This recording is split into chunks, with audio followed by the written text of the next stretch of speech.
You read his work, Kings Herald, host of the Kings Pulse podcast, appearances with James Ham and Sean Cunningham on Kings Beat. He's everywhere. Yeah. I mean, he's on the Return of the Roar podcast. You're on this station all the time. Brenden Nunes joins us live in the studio. What's up, guys? How you doing, Glad man? to be here. Good. Dude. I appreciate the invite. Excited for tonight. Hopefully we get a big Terrence Davis performance. You know, it seems fitting. Mr. So, TNT. yeah, TNT TD. I mean, So- are you really expecting that after like what? Well, his- you know, yeah. You never know, though. That came out of No, nowhere. it's true. It's true. And I shouldn't, it's and not I the don't. narratives more. No, you're right. And I shouldn't just like go in that direction, obviously, because I think the bench has been, has had some really, really bright lights with Trey Lyles, showing up, Malik Monk, even when he's not shooting well, being able to play make and bring a certain type of energy.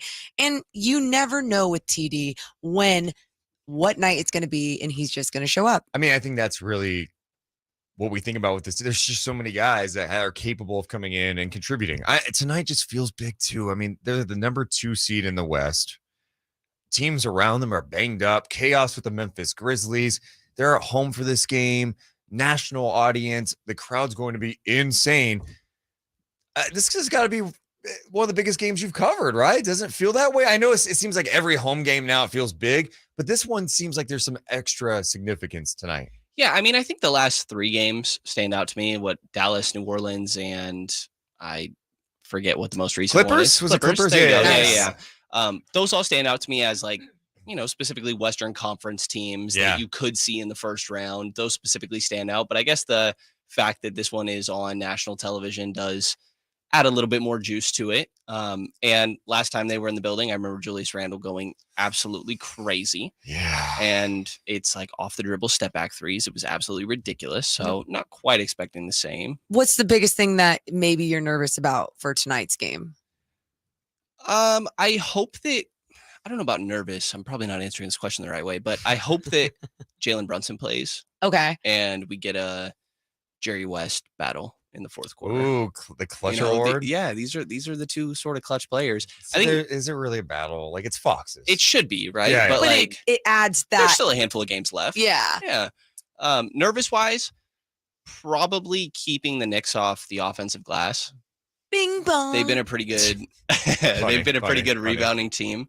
And there's nights where the Kings are really good in that aspect, and there's other nights where it's not so much. So I feel like that's one of the more crucial aspects to tonight's game. Yeah, I was asking this yesterday because the Knicks had that 9-game win streak, and then you call it a trap game or whatever. They lost a 14-point lead at home to the Hornets and lost that game. Love it. So their streak has come to an end. I'm like, would you have rather them come to Sacramento with a 10-game winning streak, or are you happy that they lost that game? Like, I don't know how to feel about it.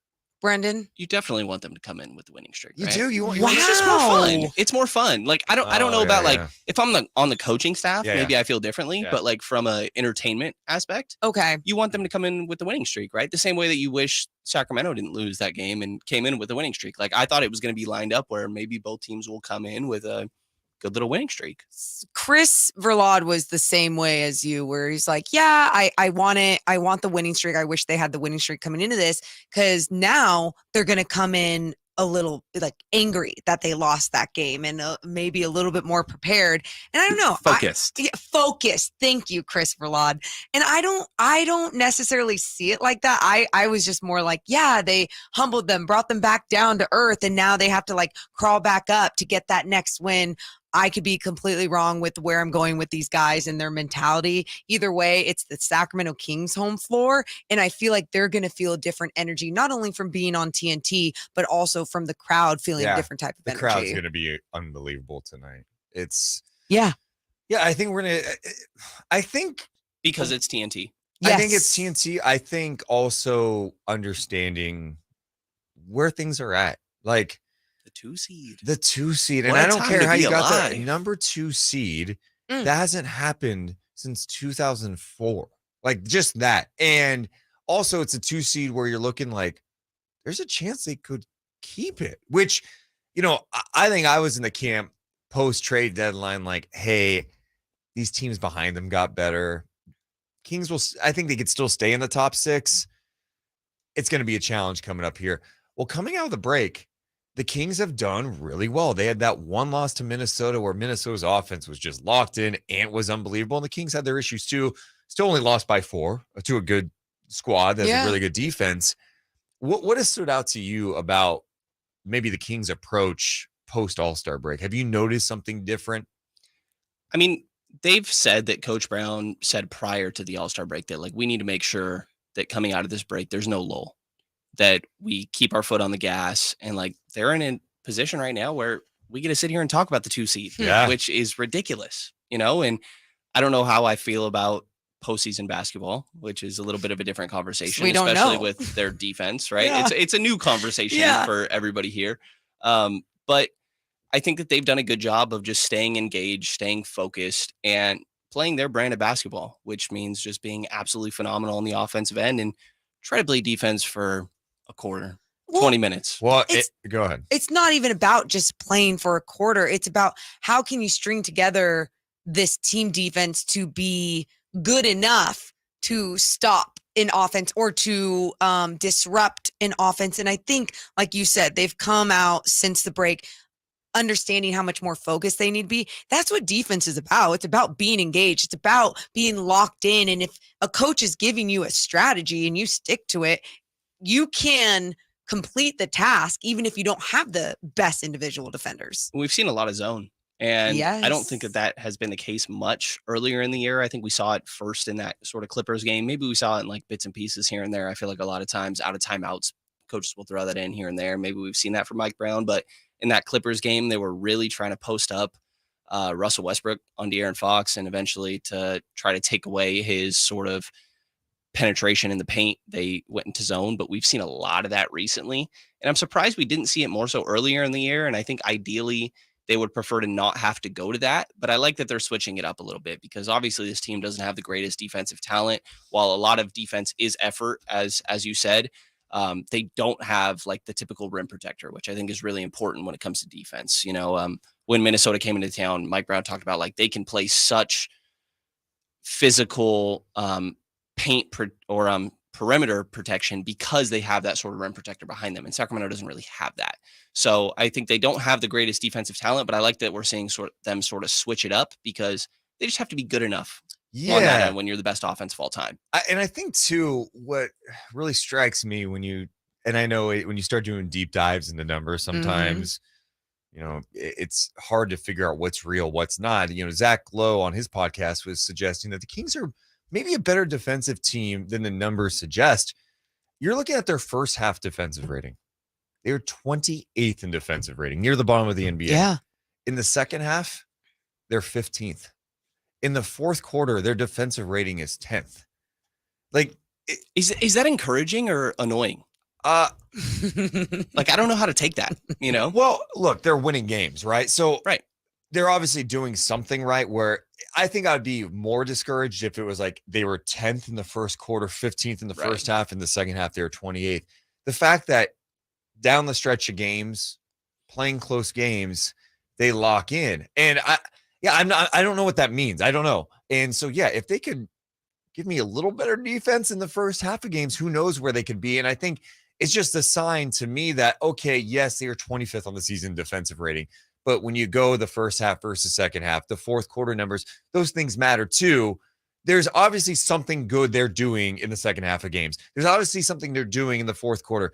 Even when they take on opponents for the second time in a season, it seems like they play better. Like that's why I'm very curious about this team, especially down the stretch of the season, taking on some of these really good opponents like they are in the next 3 games, how they look in these type of games. I think that's one of my favorite things that we've seen this season, you guys, is the adjustments, the film that they watch, the things that they do to make sure when they go into the same matchup, okay, well, we need to change this or we need to get better at this. And so when they go into a fourth quarter and they're locking down on defense or whatever it is, they are focused on a different level, and there is coaching going on. They are being told something. They are coachable about it. They are listening and actually executing it. And I just don't think a lot of teams and players have that capability unless you have that trust and that relationship with your coaching staff. With this Kings defense, we need to talk about how they can deal with the Knicks a little bit tonight. Brenden was just talking about the zone defense. Is that something that they could do tonight against a Knicks team that's not very good at shooting? Ooh. We'll discuss that. We're back in 60 seconds on the radio side. Always live at youtube.com/Sactown Sports 1140. I'm excited to talk about that zone defense because I have some questions about what you do when you're in a zone, it's like you got to find a body, but sometimes that body just isn't there. So then Mike Brown wants find body, then go for ball. So sometimes those long rebounds when they're missing all those shots. That's true. No, that's true. That's a good point. But Herter also was really on that last game. I thought he did a great job last game. Oh, Herter was just everywhere. I mean, playing the passing lanes, rebounding well, setting up guys. Yeah. I think that was the other encouraging thing about last game was to have that many assists without your point guard. Yeah.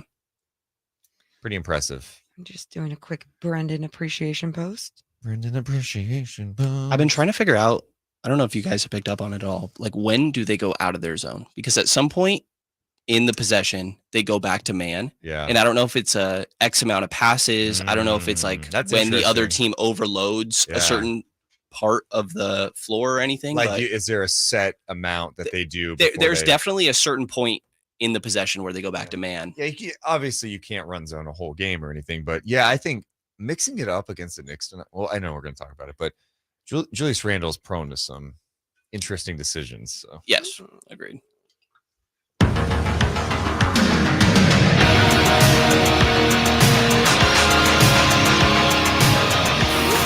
It's Deuce and Mo. Deuce and Mo. Sactown Sports.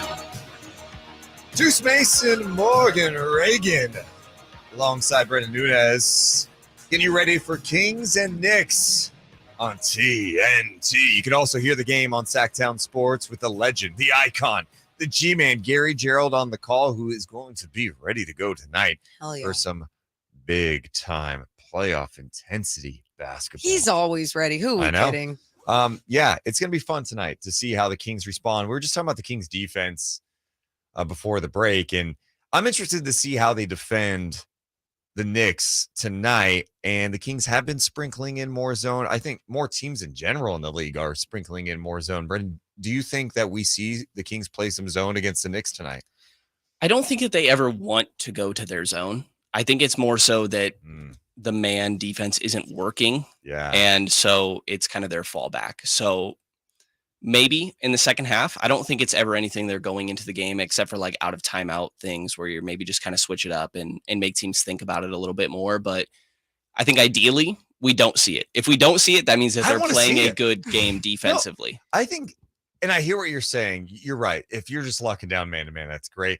But I think junking up the game sometimes just a little confusing. It screws with people. Zone, whatever zone you want. We've seen different types of zones too. And Mike Brown, we're talking to Drew yesterday. I mean, Mike Brown, when he was with the Warriors, especially in the playoffs, the amount of different defenses we saw from Mike Brown. Boxing one. Yeah. I mean, the Kings, that's the other thing. This isn't like necessarily new. They may not use it all the time. Yeah. But they work on all of this stuff, which I think has helped the Kings a lot. The fact that, hey, they're not just randomly putting in a zone, installing a zone in March, you know? I don't think you really can. I mean, okay, you can play. Obviously, these are professional players. Like, you could say, you know what a boxing one is, go get him, Tiger. But at the same time, to really execute it together as a team, like you have to truly know where. It's so important that your feet are in the proper space, that you and your body are in the proper space when the ball is in a certain position on the court. Like, all those things matter so precisely when you're in a zone, and when you can execute that, it's amazing. But what we were talking about a little bit at the break too, if the Kings go into a zone, screw with them a little, whatever, the Knicks miss a lot of shots, right? They shoot a lot of shots from the outside. That's long rebounds. They go everywhere. The Knicks also are good at getting second chance opportunities, offensive rebounding. If you're the Kings, are you good enough in these zones to be able to throw that at them while those shots are missing, and then you're still finding a guy to box out? Like, do you think the Kings are capable of doing that at a high level? I think that they are capable. I don't think they do it all the time, right? Like last game, I thought Kevin Herter was great in that aspect, Yes. specifically getting rebounds. Like his assisting and scoring was obviously phenomenal, but getting rebounds was something that Coach Brown specifically called him and Malik Monk out in the prior game, that they had combined for 1 rebound. And I thought Herder did a great job in putting a body on somebody and just making sure that you're felt in that zone specifically. And I think part of the reason they were able to stick in that for so long is that I think it was 9 made threes in the first half for Minnesota, if I'm remembering that team right. And then the second half was only 2 made threes. And one of the easiest ways to get a team out of a zone is just hit a bunch of threes. And Minnesota wasn't really doing that. New York has sort of the same issue when it comes to 3-point shooting. So if a team is not knocking down their threes, you can stay in that a little bit longer in my mind. So I think that we could see that with New York. And earlier when I said, like, ideally you don't see that, I do like them switching it up. I just think that more so the thought process is they go to zone when the man isn't working. And it tends to work later in games. And I think, Brenden, by the way, not trying to correct you, but I think you meant New Orleans with the 3-point shooting. It was Minnesota that knocked down all of the threes. But yeah, New Orleans definitely had issues. There's been so many games lately. They give it out of the break. I know. I'm having trouble keeping track. We've been there right? all the time. Is this game? Okay. Well, when we were talking about the Kings and the Knicks, their last matchup, I totally forgot even about Julius Randle getting that tech, getting thrown out. Yeah, he got thrown. It was such a bizarre game the last time they played. De'Aaron Fox did not play. The Kings got held to 99 points. Yes. It just seemed like they were kind of hanging around. Randall came out on fire. Yes. And then he got ejected in the third. You're going, can the Kings make a run here? Can they win this game? They had nothing. They just looked like they were done. There's no chance. So I am interested to see what they can do, because Randall got off to a really nice start. He had 27 points against the Kings in 27 minutes before getting ejected. And Brenden was referencing the game last year in Sacramento in March when he had 46 points against Sacramento. What in the world? But dude, watching him, he's one of those guys that you're like, you want him taking those shots sometimes, but then again, you're like, he can make them. The game winner he had against Miami last week, where Jimmy Butler like digs at the ball, he gets it back and just chucks up a 3, makes it. You're like, I wouldn't even be bad. I mean, you live with it. He can make those shots though. He's a tough shot maker. I love his energy. Yeah. You got to match that tonight. Get a little chippy tonight. I want someone to get into it with Randall. That's what I want. Get in his head. He's an emotional guy. He'll get caught up in the crowd. Get him in foul trouble. I do. Am I weird for saying that? Why are you looking at me like that? Is he weird, Brenden?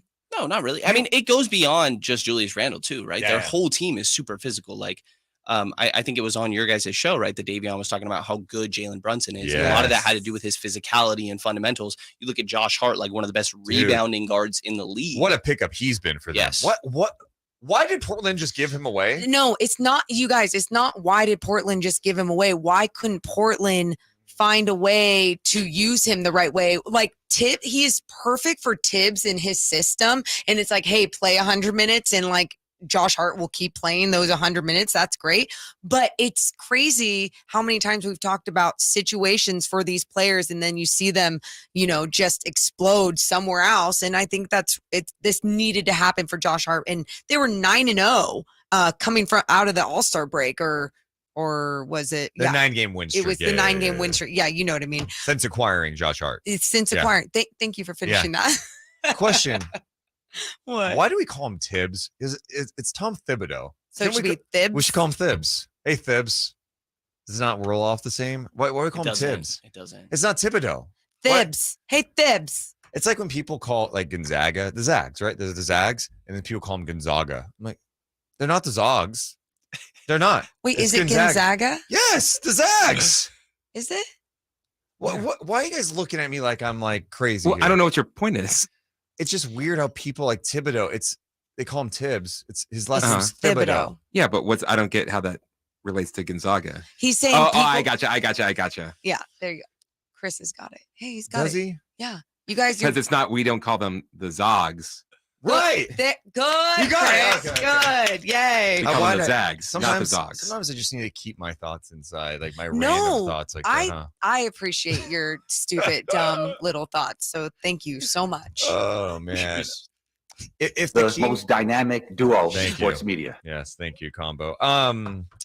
If the Kings win this game tonight, why do you think they win this game? What do you think if you were to predict? What is it that they have to do to win this game? I think that this could be said about every game, but they play defense for a little while. Okay. they're good enough offensively, right? And I do think that the defensive rebounding is really important. I think that that's something that they've been pretty good about post All-Star break. That was something that was really emphasized coming into the year. And just hearing Keegan Murray talk about like realizing that Domantas Sabonis isn't going to get every single rebound. So maybe I should still chase them. Yeah. Which sounds a little funny at first, but also Yes. makes sense when you're talking about the guy that leads the league in rebounds. Like I understand where Keegan's coming from. So I think that's an important aspect, but I really think it's just locking up for 20 minutes and not waiting until the second half. You know, like whatever. I guess if you want to give yourself the first quarter, I feel like I have to give them a quarter where they're just not going to be it on defense, but lock up in the second quarter. Don't wait until the fourth because they do. It depends if Jalen Brunson's going to be there, but like we'll see what the fourth quarter sort of looks like with these two matchups. The Knicks, by the way, as we talk about their offense and their shooting, they're 23rd in field goal percentage, 46%. They are 22nd in 3-point field goal percentage at 35%. Yet they are 5th in offensive rating in the NBA, and they're 16th in defensive rating. A lot of Wow. isolation. What's that? A lot of isolation. Yeah. Very Their different team. than the Kings. Very different. It might not be a great Kevin Herter night. Oh, I think defensively he's going to get targeted. He's typically the guy that other yeah. teams look at, like, get that guy switched on to me. Yep. And we saw that try to happen in the last game against New Orleans, and I thought he did a good job recovering when he needed to, but I think we're going to see a lot of that stuff. You like how we got offended when he said that? Like, Come on, what why are are you talking saying, like man? that? Dude. Also, you should know Kevin Herter was on this station this morning with Dave and Jason. Check out that interview, SactownSports.com, also on the YouTube page. We got much more coming up. Brenden Nunes in studio with us. It's Deuce and Mo on Sactown Sports. Tinkle time. I don't think Kevin Herter's going to